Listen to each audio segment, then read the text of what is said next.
It was June 6, 2014, when Sarah Patricia Goode kissed her 4-year-old daughter goodnight. Full of joy and anticipation for a rare evening to herself, she laughed freely, twirled in her living room, and seemed completely alive in that fleeting moment. But by morning, her home was silent. No calls, no messages, nothing.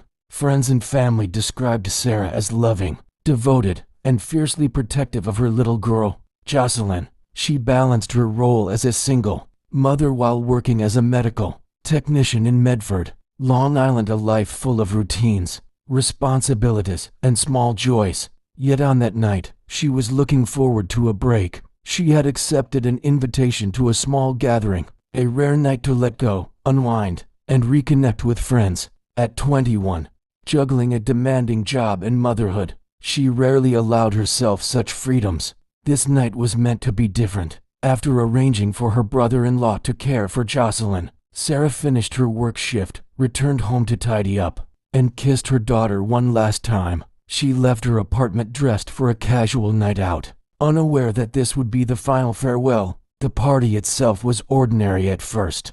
Laughter filled the room, photos captured smiling faces, and no one could have anticipated the darkness that awaited. By the next morning, however, concern grew. Calls went unanswered, messages remained unread, even family gatherings that Sarah never missed, like her nephew's birthday, passed without her presence. Police were alerted as the hours stretched on. Sarah's absence was alarming. A devoted mother wouldn't simply vanish without reaching out, especially not with her young daughter at home. Investigators focused immediately on the party. She had attended the last place. She was seen alive. Teams combed nearby streets, checked in with friends, and searched surrounding areas. But both Sarah and her vehicle were missing. 2 days later, her gray 1999 BMW 328i was discovered abandoned, roughly a mile from her home. The car's interior told a grim story. Stains, disarray, and signs of a violent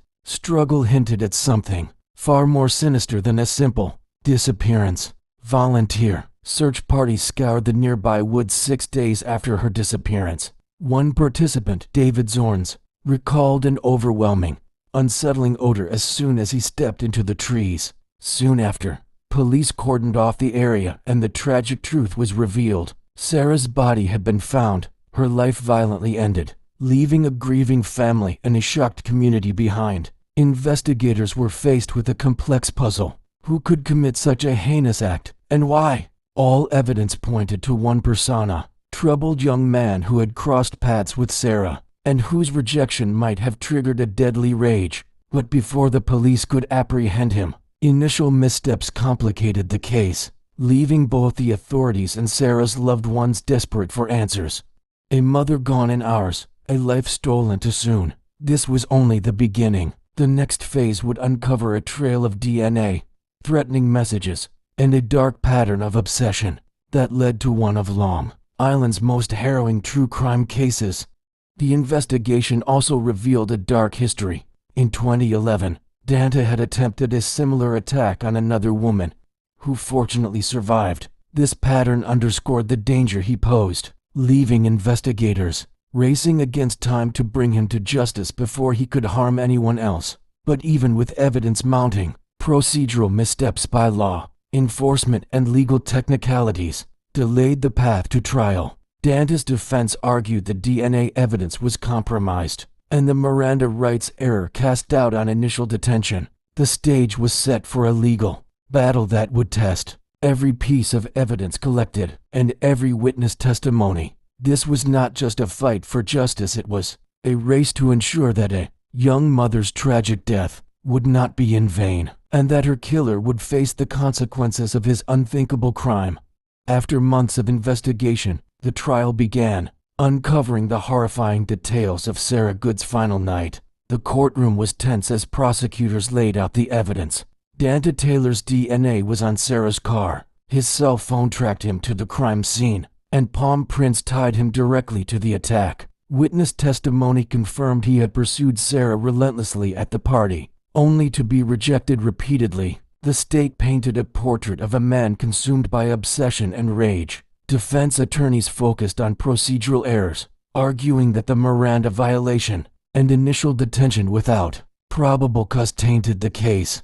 They suggested alternative narratives, including the possibility of consensual interaction, but the mountain of physical evidence told an unambiguous story. Dante was at the scene when Sarah's life was stolen. Autopsy results revealed the full brutality of the attack. Over 40 injuries, evidence of sheer force, and a weapon partially left in her body. The prosecution argued this was not random violence, it was an act of rage, triggered by rejection. Could anyone really justify such destruction? During trial, prosecutors also highlighted Dante's past behavior. In 2011, he had attempted a similar attack on another woman who survived. This pattern, combined with his obsession, strengthened the case against him. The defense's claims fell flat against the overwhelming forensic and testimonial evidence.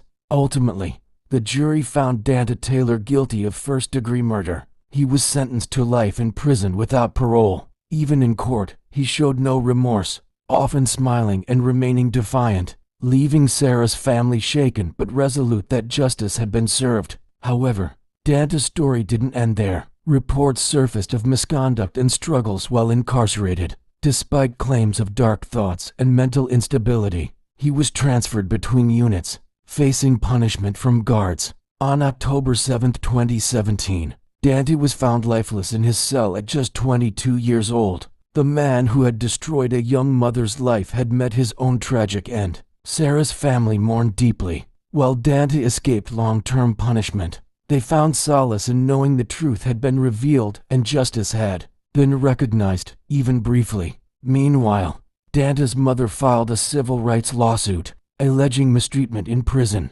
but no significant updates followed. The case ended, but its echoes continued. Sarah's daughter grew up without a mother, and the community remained scarred. One act of violence leaves countless lives shattered forever. Sarah's story is a chilling reminder of how quickly a life can be taken, and how obsession and rage can devastate innocent lives.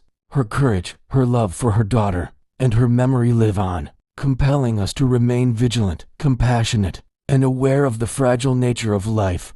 As we reflect on Sarah's life and the tragedy of that night, we honor her memory and the fight for justice. If you appreciated this story, please like this video and subscribe to Wines of Thought for more true crime documentaries that explore the darkest corners of human behavior.